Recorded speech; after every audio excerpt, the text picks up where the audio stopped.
Nimuze turebe imbere dutegereje igitondo, twiringire Imana yacu niyiza kuri imirimo izirukana Satani, izategeka isi yose, tuzanesha nidusaba kuko Imana ije itwumvira.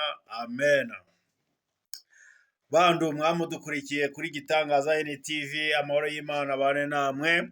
Mwaba mudukurikiye nimugoroba, haba mudukurikiye mu gitondo, Imana ibakomeze kandi ibashimire kubwo umuganda mudutera wo kugira ngo ubutumwa bw'Imana bwamamare hose.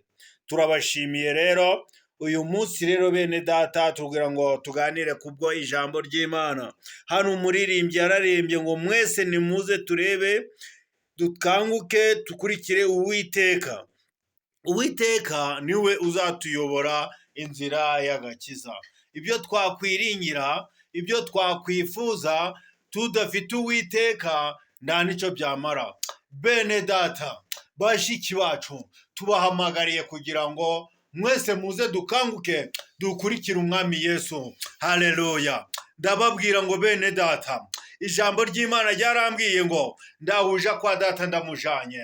Ijambo ry'Imana ryarambwiye ngo Yesu niwe nzira n'ukuri n'ubugingo, ngo ndahuja kwa data atamujanye. Nasomye muri Yohana harambwira ngo Yesu niwe mutabazi w'abiyisi. Haleluya. Izina ry'Imana rihabwe icubahiro.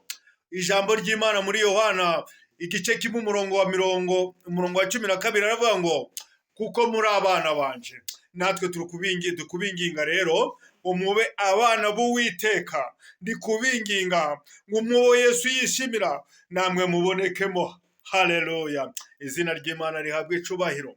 Bene data, haba mu Rwanda haba mu mahanga, turi kubabwira ngo tugeze mu minsi ya nyuma. Ndi kubabwira ngo ibintu byaratatanye, ndi kubabwira ngo ibintu byarazambye. Uyu munsi rero ndi kubabwira ngo buri muntu wese asange Yesu ng'umwami n'umukiza we.